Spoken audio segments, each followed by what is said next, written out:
Good morning and welcome to the Good Morning Education Show. My name is Rotimi Itai. Welcome to the show. It's a pleasure to be here and to actually have you on board today. And without wasting time, we're going to just consider some few headlines, and then from there we have our conversation for the day. Welcome everyone to the Good Morning Education Show. And such a pleasure to be here. Such a pleasure to be here. So we're streaming from Lagos, Nigeria, to West Africa, to Africa, and the entire world.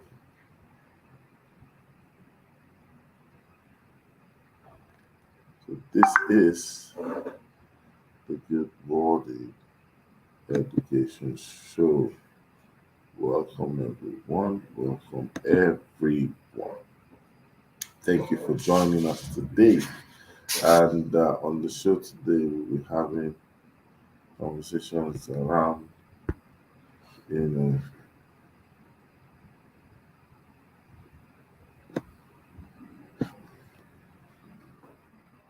questions around the world of education. So I'm just trying to take a look at the headlines that we can have. We'll take maybe one, two, or three headlines and then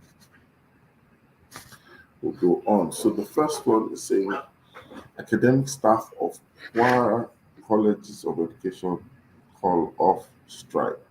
That's an interesting one. I've been them calling off the strike. I want to appreciate that. Everybody recognizes that. You see, it's a lot that is happening and that has happened, and we think that it's easier to actually get this sorted out in the shortest possible time.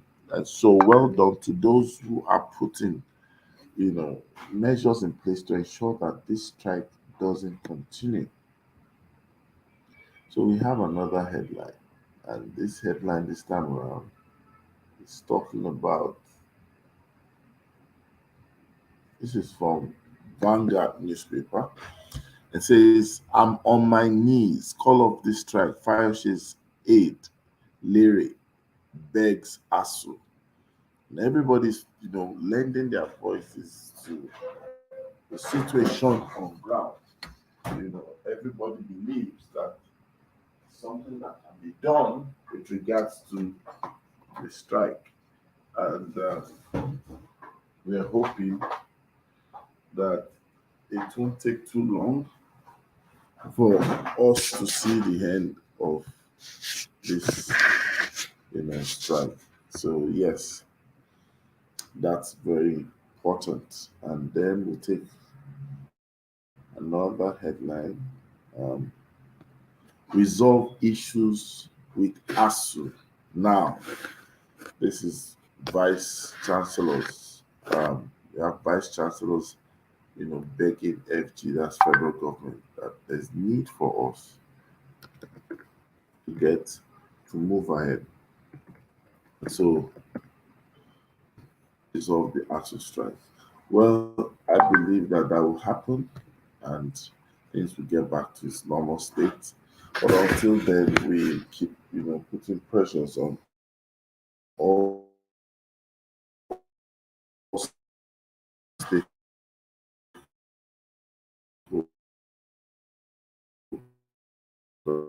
to see how they can be peaceful and be living for. So we're going to go straight to the conversation, and the topic for today: Are there still fishes? Are there still fishes in you know in this sea? When you look at of when you look at some of the realities that people face, it's just important to know that you know there are several people with several issues, and these issues come up in different ways. You are in a profession, you are in an industry, and you're thinking about how to add value. You're thinking about um, putting your investment to a degree in some area, that in itself can be detrimental. That in itself can be limiting if one is not careful, and we must make our minds up, you know, to be able to ensure that we are not just, doing things as we feel like, we're doing things in a proportional way, and we are not doing things out of fear. But let me just welcome Light. Light, good morning. Thank you for joining. Welcome to the show. Thank you. Good morning. Good morning, everyone. I'm so happy to be on the show once again. Good morning. Okay, morning is actually good too. You said? I hope your morning is good. Yes, it's good. Nice smile. Looks like you're getting a lot the way you're smiling. So we're having a very interesting topic. Are there still fishes in this sea? You understand? Yeah. What would be your feedback on that? Well, yes. There are always fishes finish or I don't know if that's actually like, but now the truth is we can't say that the sea gets the fishes are finished in the sea. It just does not happen that way. So yes, there are.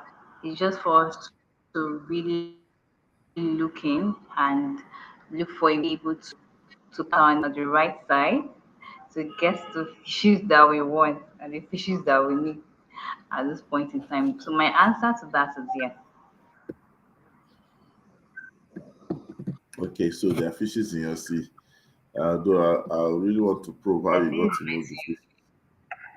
You said I said yes, there are fishes in the sea, in every sea. in every sea.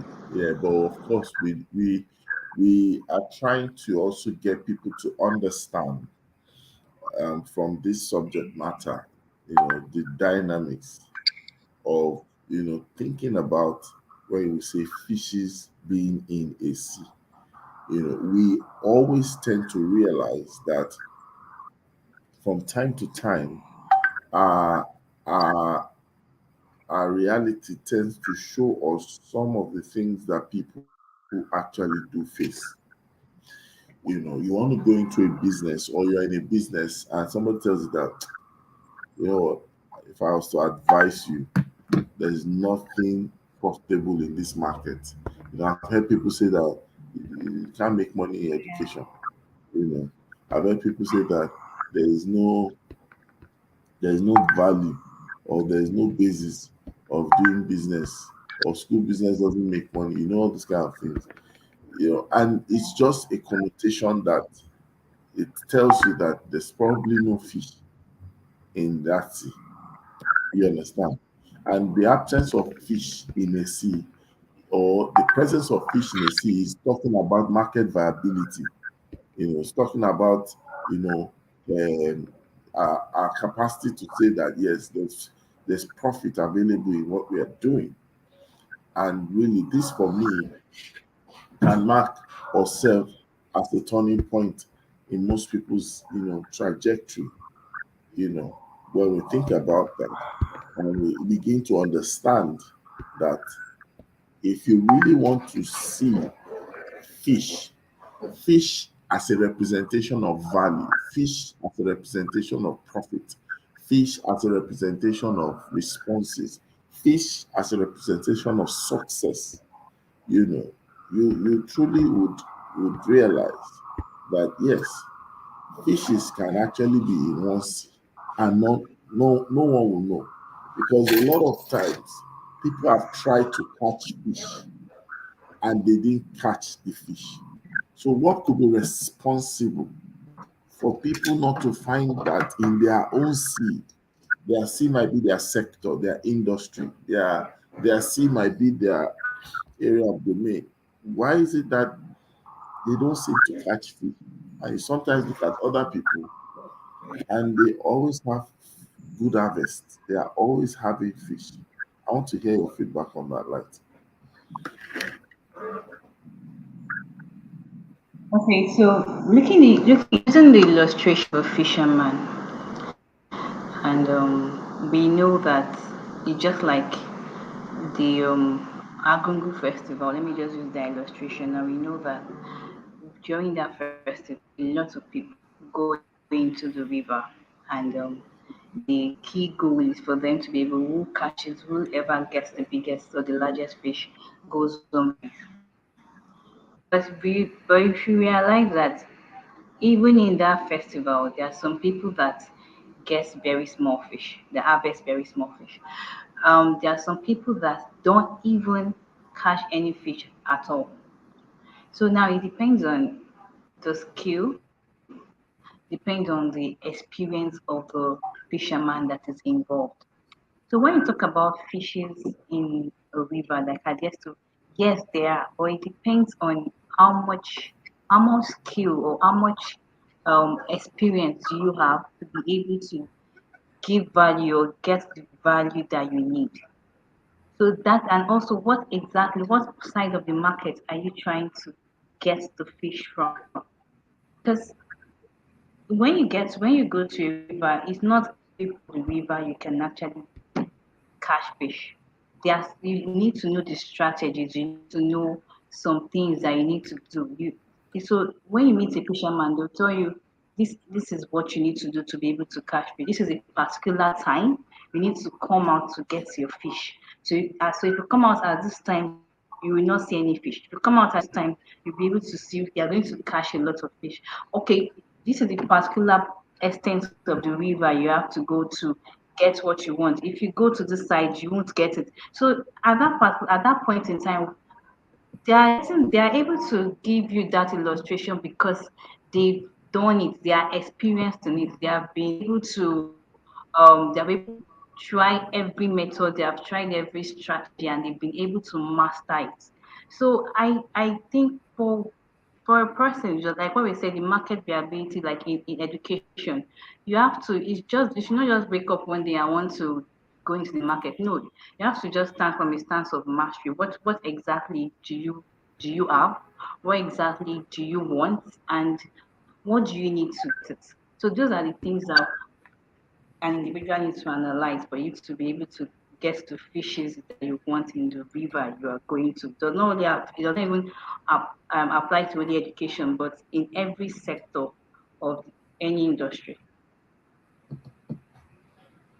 Thank you very much. And while you were speaking, Adesola joined us. Good morning, Dr. Derry. How are you? Good morning. How you doing? I'm fine. Good morning, Dr. Deering. Good morning, Light. How you doing? So we're talking about are there still fishes in this sea? And I'd like to hear your perspective. What is the disposition that would be right towards the concept called saturation? Because a lot of times people feel certain businesses, certain areas, certain industries are saturated, and they sometimes will tell themselves that, what, everybody's on social media, there's nothing on social, everybody's on this, there's nothing, and that conclusion comes that there are no fishes in this sea. I'd like to hear your perspective on that. Okay. I think my perspective is there might be some industries that are less saturated in terms of it's an emerging market. So maybe easier to hit it, let me put it that way, in that market, because it's when you go into there's what you call like the blue ocean strategy and all that stuff. So it's more like when you go into such markets, it's as in, it's what people need. So it's more like they've been waiting for you. So those kind of markets you can easily break through. But even in the saturated market, I always say in a market that is saturated, there is definitely probably something that some people are still complaining about. The problem is what they are complaining about is that what you are rendering as a service. And 10 years ago, I wouldn't pay much attention to this kind of things. But now I listen, I ask. And that is where design thinking comes in. Right? That is where design thinking comes in. Because I said after 2018 that I attended the Global Innovation Live, my thinking really changed. That what you don't wake up and say, I want to start a business. If your mindset is not, I'm waking up, I have found a problem I want to solve, then you are going to run out of market. You are going to run. So even if it is in a saturated market, like the moment you identify what your competitor is not doing, in fact, I would say in a market that you are probably the lead, it may be more difficult to break through because nobody has made a mistake. You have not seen that person crash. In fact, investors, like international investors, are afraid to invest in something that someone has never done before because the likelihood of it failing is very high. So it is all these, they call these people like investors that take high risk, that most likely invest in novel ideas. Because they will tell you, investors they will say they want to make money. They're not here to take risk or to say, they are not scientists who take pride in, I launched that idea or this thing. They are not scientists. They are business people who weigh their risk before they put their money anywhere. So that I said, advantage of the saturated market, so as in a market that already exists, is the fact that probably if you are looking for funding, somebody might be willing to fund you more because they already understand the risk of that market and they can do things to, like, let me say, mitigate that risk. The question is your idea.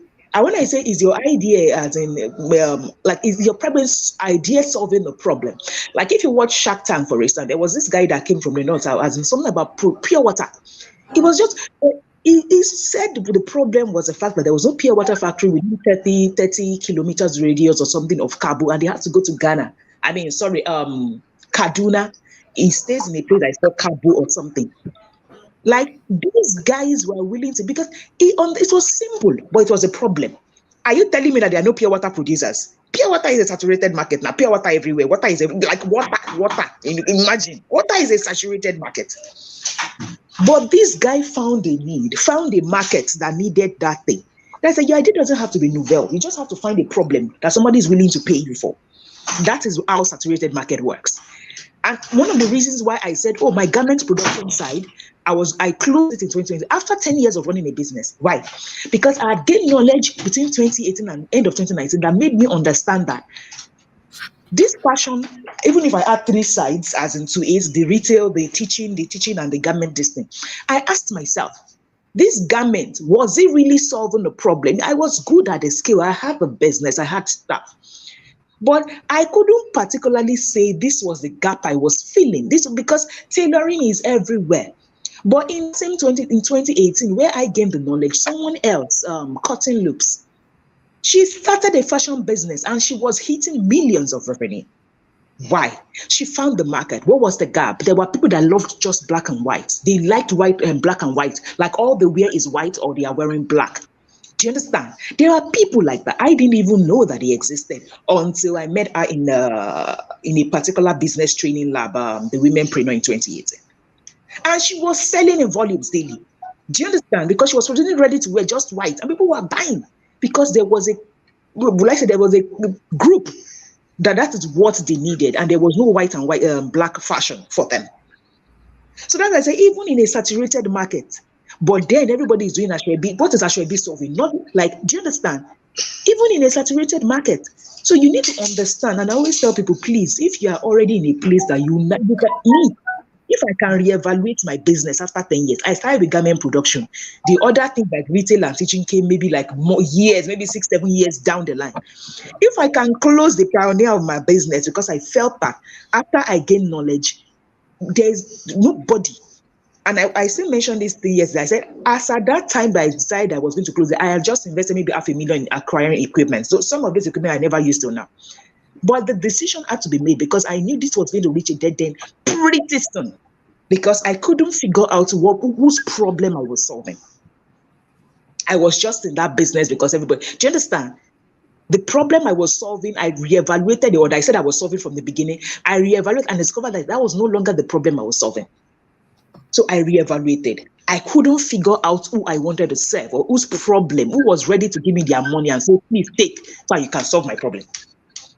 So please, the market is never, as I don't believe that there's a market that, there is always someone who has a problem you're not solving. And if you can find one person, now the next thing you need to determine is, do we have multiples of one person? Like, oh, this my family member. Maybe there is, for instance, I'm just thinking maybe there are people, maybe people that are physically challenged, that maybe they're on a wheelchair. And there should be a tailor specifically that understands those kind of people. Do you understand? I believe that if such a person exists, that all they do is say, oh, I know how to sew for physically challenged people because I know that they cannot stand up from the wheelchair. So these are the easiest clothes. You can imagine. And the person just come out. I only sew for physically challenged. I can almost bet that the person will be like, as in be rushed because maybe there are no people like that. As in there are no tailors like that. So even in a saturated market, ask who is complaining. Who is complaining? What are they complaining about? That thing they are complaining about, are there people that exist like that person? That is what I believe. But when you now have a market that is not as saturated, that is someone like this edtech, everybody is teaching now. Everybody is teaching something, are teaching one thing or the other. But what you are teaching is what will differentiate you. Is your different. Are people asking for what you are teaching? The thing you know. Are people asking for it? Yes, please go and start teaching the teach. As in, that is all. Are people asking for it? If people are asking, please, why not? There's no point there. Me now, when I launched I Train Africa, I wanted to be teaching soft skills, things like coming. But I discovered that my low-hanging fruits, after I started, my low-hanging fruits was the thing that was my experience, which was not really what I was saying. It was part of the soft skills. But my low-hanging fruit was the experience I had in accessing global opportunities. So I said, why let me first break through into the markets with my low-hanging fruit, so I can start chasing other things that I want to do achieve in terms of the educational this thing later. But I will not leave my low-hanging fruit and go and start chasing the bigger one that I know that it might be saturated already. That's my contribution. Fantastic. And what you just said, is going to, lead us to ask another question, really, because what you just said tells us why we use the word dead end. People sometimes get to dead end or get to wake up when they're at a dead end. And you said something about you thinking about yourself and what you're doing, and you felt that, look, if I continue in this direction, in this way, I would end up at a dead end. How do people get to know that there's a dead end ahead and then tell themselves that bitter, honest truth? I would like you to just quickly touch on that, Dr. Derry, then I'm coming back to light. You mentioned dead end. Okay. I saw a news yesterday where Serena Williams, our Serena Williams, the greatest of all, said she had reached that point that she was exiting. And I smiled. I think I made a comment on that post that this was me, that it takes grace, mental strength, and great self-awareness with self-evaluation to know when you've hit a dead end or to know when you should exit. And how would you know? I think for me, I went seeking knowledge. Because I looked at the beginning of maybe sometime in 2018, after I'd returned from the UK, I'd gone to the Global Innovation Lab. Before the Global Innovation Lab, I can guarantee you, maybe I did not even know that I was heading some for the rocks in that section. Do you understand? But by the time you now get to that, those can even after the Singapore, the Global Innovation Lab, I guess that experience activated me because I started seeing the great things people were doing that they were generating millions of dollars in revenue from. It activated my thinking of, am I really solving a problem in my business? I would say it activated my thinking. So it made me think that, oh, I could salvage the business in the sense that, oh, maybe if I gain more knowledge, I get all this MBA, I gain knowledge, which is what I did throughout from the January of 2019 to December. I was gaining knowledge and executing like a mad person. I always say that 2019 was my year of sporadic learning and growth because I knew I had a problem and I So, needed to find solutions for it. So Dr. I Derry, think, let's break it down. You are serving some hot dish there now, and you said something. How do I know I am really solving a problem?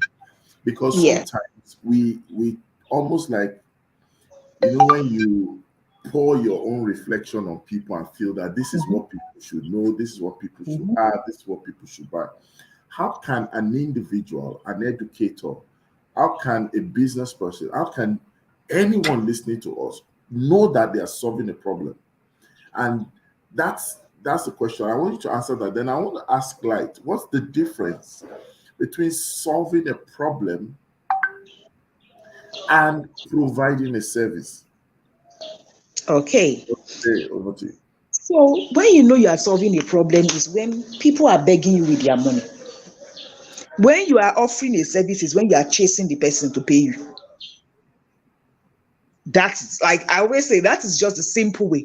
When you are solving a problem, people are begging you with their money. Say, take my money, help me. That is layman's language. But you are offering a service is when someone tells you, eh, all those kind of, because why? You are just in business. You are offering a service. You want someone to pay you. If look, doctors, when they open hospital, only you carry yourself to the hospital, say, please take my money, I have headache. Because why? That headache is worrying you and you need a solution for it. So you are not, before you even ask sometimes, how much are you charging? You've said, please just treat me, I will give you money. If you can liken yourself to that kind of scenario of hospital, this thing, ask yourself, is somebody ready to offer me money the moment they find me? You are solving a problem. Now, there is a difference between when they find me. Do you understand? Because some people say, but I know the problem I have is valid. I'm solving is valid. The question is, people that have the problem, are they seeing you? Visibility, are they Mm, seeing you? mm. Do you So, understand? Because that's two different things. The question is, people that have what you are offering, if they are seeing you and they are still not offering you money, you are just offering a service. okay, so we're coming back to that. Please don't forget what you're about to say. We're going to the place of the visibility, and obviously, if we look at the way the topic is being drafted and crafted, you will know that sometimes just surface look, you might not see fishes in a sea. And when we talk about fishes in terms of result, customers, client, and all those things, there are certain kind of things that will require you to dive deep into that sea to get what you're looking for. So I'm coming to light at the moment. So Dr. Day, I'm coming back to that visibility matter. So light, as an educator and all that, Dr. Day has really opened our eyes to see that we must understand that we are solving a problem. People must almost be more than ready to pay and offer you money offer money for the things that you do. Now, what would you say as an educator, right? What would you say as an educator is the limiting factor for people to totally represent themselves as problem solvers? Okay, so I really agree with Dr. Dery on what she said. I remember she said, using I like the illustration of when you're solving a problem, people come to you because they need you at that particular point in time, and they are willing to pursue you, like they really need your solution.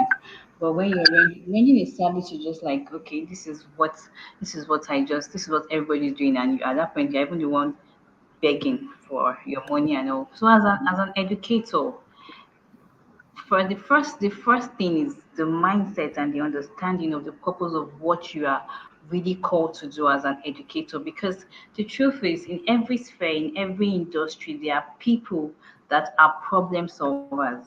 And let me just, that is using what I'm using Dr. David's illustration. There are people that are problem solvers, and there are people that are just providing service providers. So at this point, even as an educator, there are some people, even as teachers or as educators, there's some people that people seek for. For example, I have a child and I want him to do very well in math. I'm going to look for that person that stands out, that has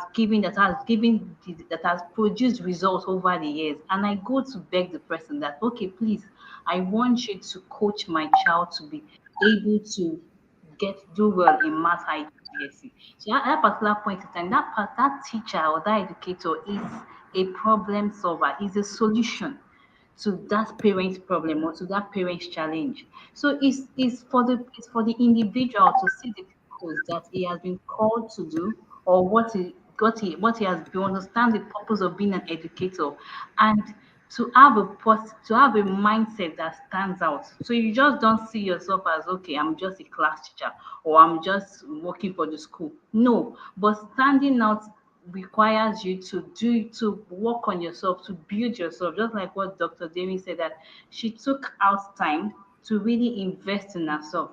And it's when you invest in yourself, that way you are able to give the value that is needed. And when you have, just like what we're talking about, when you have that value, people will seek you, people will look for you. And in the market, you are going to stand out because you are, at that point, you are a solution to the problem of so many people. Thank you so much for that. Light, it's just it's just interesting that we're having this conversation and we have a very short time. But let me quickly dive straight to, first welcoming Olushola Olumide. Welcome, sir. Good morning and thank you for joining. Good morning, Rotimi Light. Adrian Sola, good morning. Nice to be here. Fantastic. So we're talking about, are there still fishes in this sea? Now I'm going to come to Dr. Derisola to complete. There's a line of thought she started, and I want her to complete, because if you really are able to answer the question truthfully, that you solve a problem, and then you still find out that it seems like there's still no fish in that sea, then Dr. Dering stressed the point that, are they able to find you? Just like when you think about it, you know, uh, people must be able to find you. It's almost like saying the fish must be able to find the bait. So, Dr. Dering, visibility, bohaha. Let's talk about this thing and break it once and for all. Then I'll come back to Dr. Lushola prophesying this morning. All right, over to you. Okay, so why I mentioned that word visibility is, me, I will say, I don't just postulate things. I say, I talk from what has happened to me or what has not happened.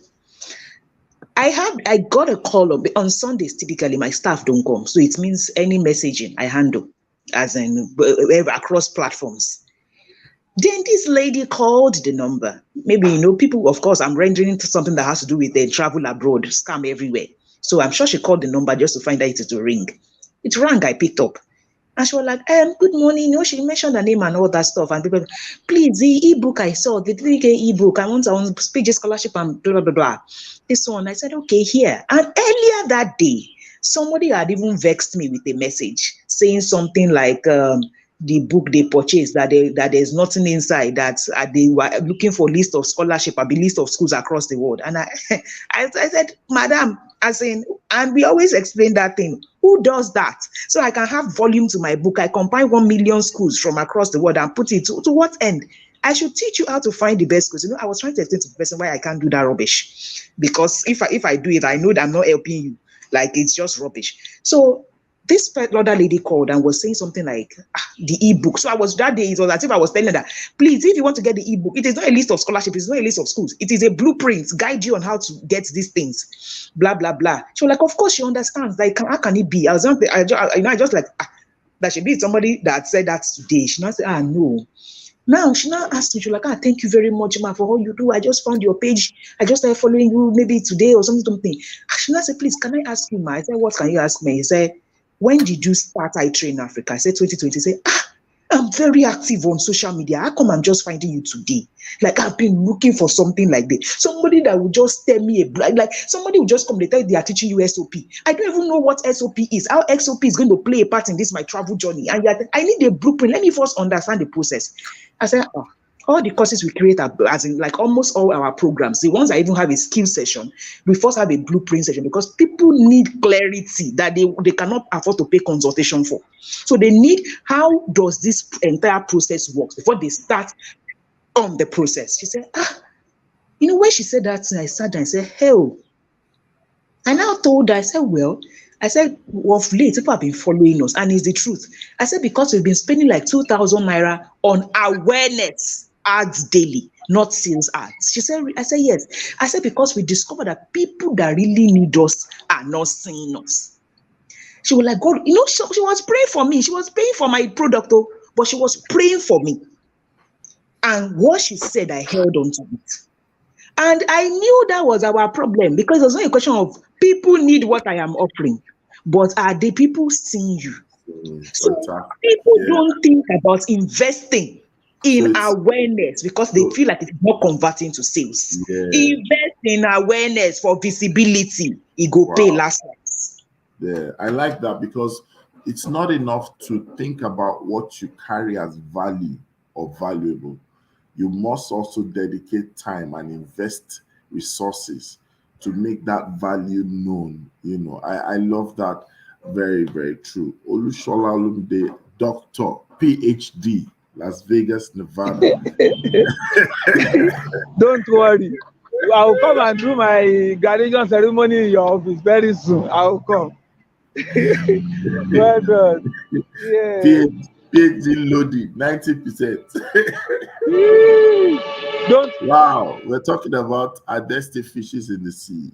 A lot of people have derailed and shifted from their vision and path just because of the fear of saturation or the counsel that there's saturation in a particular place.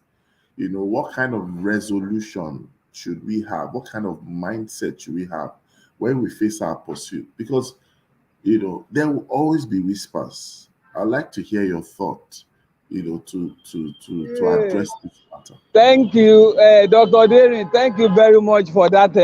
I think I will come and see Dr. Derin to learn how to be more visible myself. Now, the first thing that came to my mind with this topic is this: you must be able to choose what you want to delve into. Now, when you're talking about this sea, there are different types of sea. We have fresh water, we have sea water. Salt water. It depends whether you are looking for a tilapia, a mackerel, you are looking for something like a shark or a dolphin.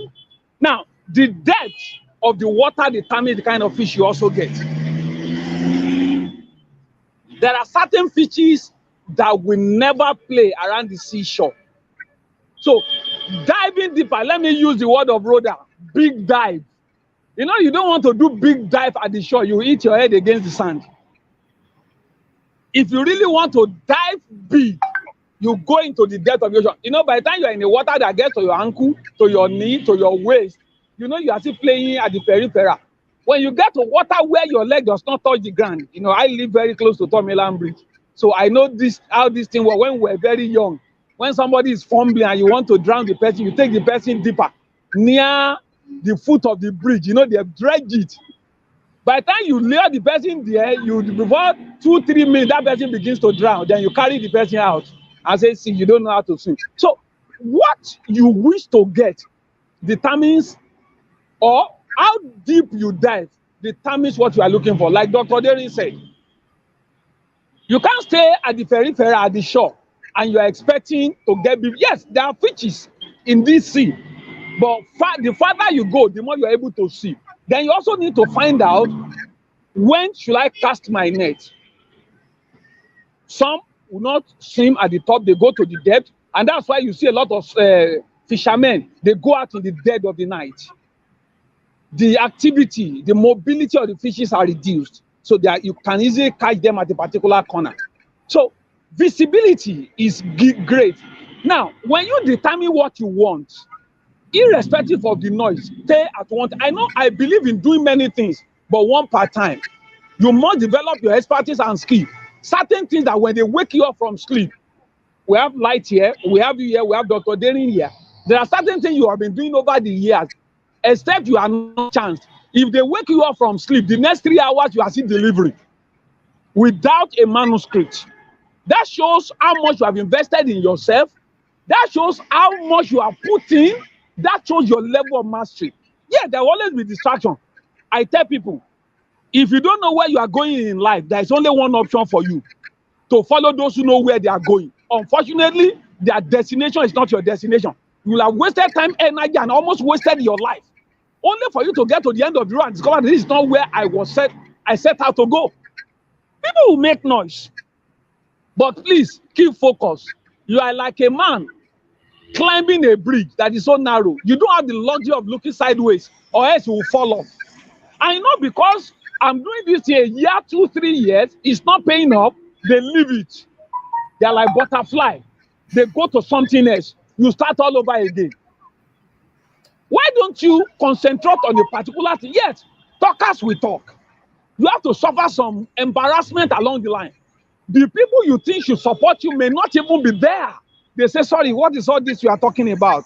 What in this time and age, this is what you want to do? Who will buy this from you? Look at what Dr. Derin just said.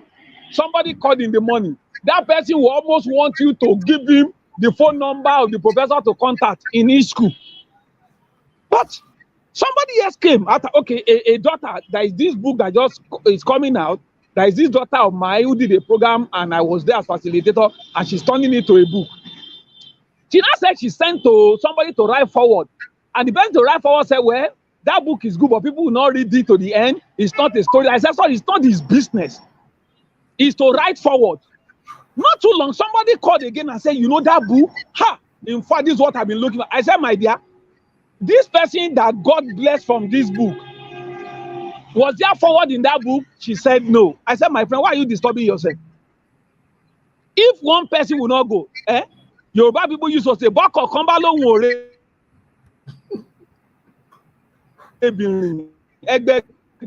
Why am I law? If some we didn't get that. If 1, 2, 3 people are naysayers, I tell your enablers who will cheer you on, who are ready to even invest time, resources in order to make it get to where you are going. And guess what? Hello, we missed a bit of that. you didn't get what? The idiom, or you didn't get what? That your Yoruba proverb. You didn't get. Hello. The Yoruba proverb. Me? We missed it.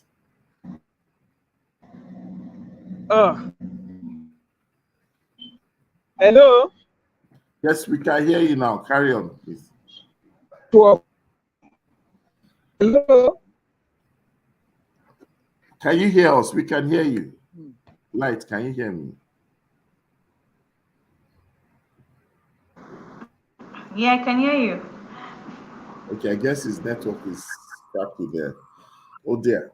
So it's been an interesting one. We hope Olushola Olumide will join us again to finish his thoughts. But while we wait for him, let's get your parting shots. Lights, are there still fishes in the sea? Yes, so based on what everybody has just trying to Sincerely, I've actually learned a lot from this session. I'm sure that viewers too learned a lot too. And yes, like I said initially, yes, there are fishes. There are still fishes in the sea. So it just depends on a lot of factors, which is one, understanding the purpose why you are in the sea, and also being visible, because it's very important to be visible. Dr. Day, your parting shot. My parting shots would be knowing that you solve a problem is not enough.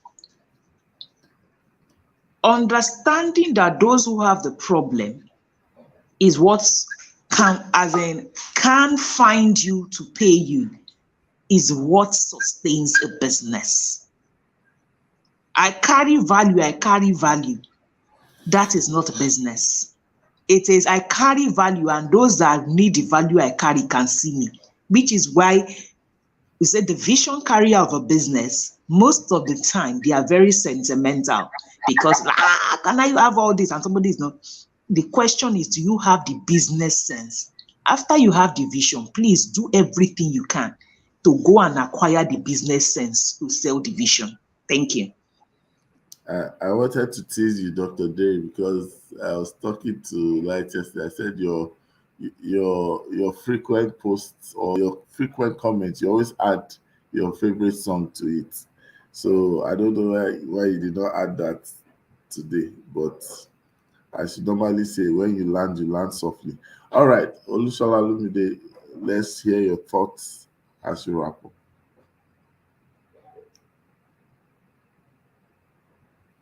Olushola, are you there? Your mic is muted.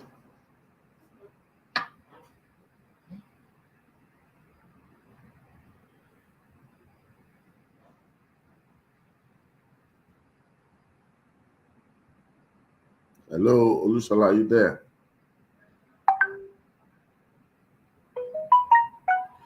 Okay, I think he's still having network glitches. All right, so we've said a lot today. We've learned a lot today. We do not intend to keep our audience anymore or any longer. We will bring this show to a close right now, and we hope to be here tomorrow, God willing, to take us into another conversation that we'll find valuable. Thank you, Dr. Derry, for those amazing insights. Thank you, Light Chime, for your contribution. Thank you, Olushola Olumide. Thank you to those who joined us, Mayode and the Lights. We appreciate your presence on the show. And on that note, we're going to be saying goodbye at the count of 2. 1, 2, go. It's always a great morning on the Good Morning Education Show. Bye. Bye.